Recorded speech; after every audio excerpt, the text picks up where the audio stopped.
Μην μου πείτε ότι δεν είναι ανατριαστικά αυτά τα πράγματα που βλέπουμε και συμβαίνουν. Και θέλω να μείνω σε ένα άλλο σημείο, στην οικονομική πλευρά. Ακούμε για δισεκατομμύρια δολάρια που παίζονται εδώ. Έτσι είναι. Και στην Ελλάδα. Βέβαια, βέβαια. Στην αρχή, εδώ είμαστε λιγάκι. Το κέρδος είναι πάρα πολύ μεγάλο. Ναι, αλλά κοιτάξτε κάτι. Όταν δείχνουν τέτοια πράγματα, πώς θα επιβιώσεις αν σκοτώσεις, αυτό δεν έπρεπε να απαγορευτεί. Ναι, όπως και η βία στις ταινίες. Βλέπουμε όλο αίμα. Υπάρχει παντού αίμα. Ναι. Εικονικό και πραγματικό. Πράγματι. Γιατί αυτό το πράγμα? Υπάρχει επίφαση όμως, επιτρέψτε μου, ότι ο καλός σκοτώνει.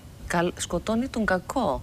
Δηλαδή γίνεσαι καλός. Με αυτή την επίφαση δημιουργούνται σαφέστατα σκοτώνει. Από εκεί και πέρα ποιος είναι ο καλός και ποιος είναι ο κακός? Ακριβώς. Το δίκαιο του ισχυροτέρου μιλάμε ότι ισχύει, όχι του καλού ή του κακού. Έτσι. Είναι πολύ ανησυχητικά αυτά τα πράγματα, διότι είδατε και στην Κίνα. Και στην Κίνα όταν λέει το 5%, για πολλαπλασιάστε το 5 επί 1,5 δισεκατομμύριο, πόσοι είναι. Γιατί λένε ότι αυτές οι μέθοδοι στην Κίνα είναι πολύ προχωρημένες και τις ξέρουμε αυτές τις μεθόδους? Είδα παιδιά με καλώδια εδώ στα αυτά. Τι λέτε κυρία Τσιτσικά?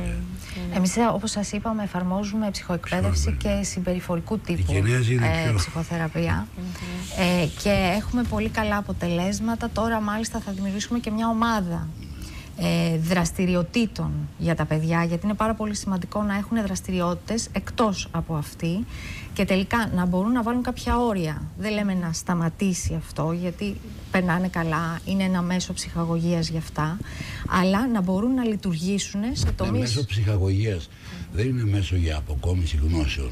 Όχι, και από την έρευνά μας βγήκε σαφέστατα. Το διαδίκτυο προσφέρει άπειρες τέτοιες δυνατότητες.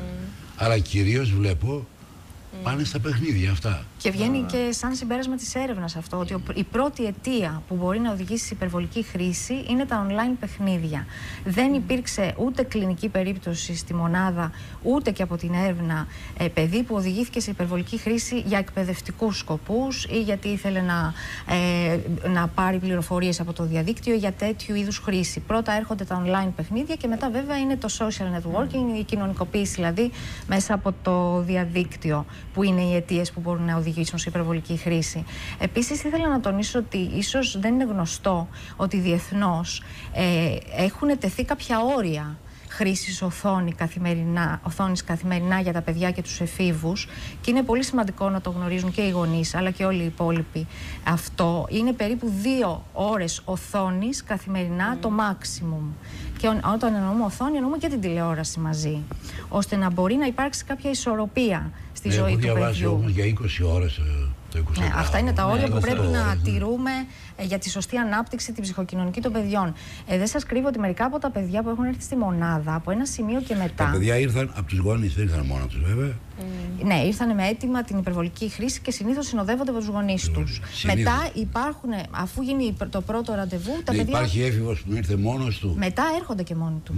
Δηλαδή, αφού γίνει το πρώτο ραντεβού. Δηλαδή, έχουν συνειδητοποιήσει ότι κάτι συμβαίνει. Υπάρχουν και θα έλεγα τώρα αυτό δεν είναι μέσα από μελέτη, αλλά από την εμπειρία μας.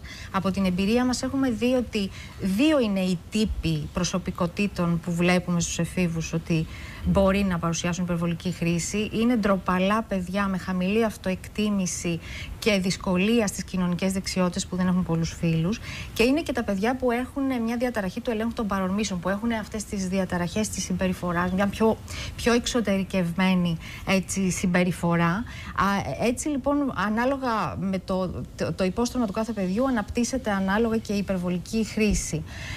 Και έτσι αντιμετωπίζουμε το κάθε παιδί τελείως διαφορετικά. Όταν ξεκινήσει πια το πρόγραμμα, τα παιδιά μπορεί να έρχονται και μόνα τους. Ειδικά ο πρώτος τύπος που ανέφερα, πολλές φορές έχει μεγάλο αίτημα για βοήθεια. Για το πώς θα επιστρέψει στο σχολείο, πώς θα αντιμετωπίσει τους συνομιλίκους οι οποίοι τον βλέπουν ξαφνικά μετά από τόσους μήνες στο σχολείο του, πώς θα αντιμετωπίσει γενικά την καθημερινότητα, ώστε να μπορέσει να λειτουργήσει σε τομείς που είχε παραμελήσει πάρα πολύ καιρό.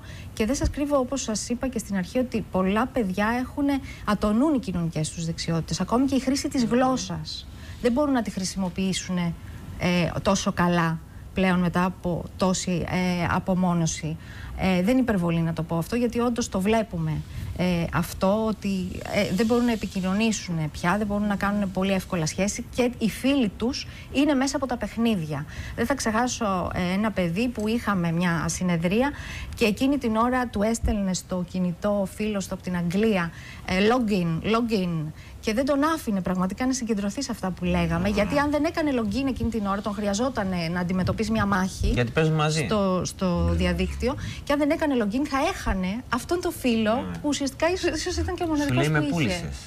Ναι. Δεν μου λέτε, κύριε Βασιλάκο, από την πείρα που έχετε, τα Ελληνόπουλα με τι, ποιο τομέα κυρίως ασχολούνται, με παιχνίδια? Παίζουν και ειδικά με το παιχνίδι που δείξατε πριν. Γι' αυτό θέλω να πω στους γονείς που μας βλέπουν να κάνουν αυτό που έκανε και ο Bill Gates στην κόρη του όταν κόλλησε με ένα παιχνίδι που είχε φτιάξει η ίδια η εταιρεία του.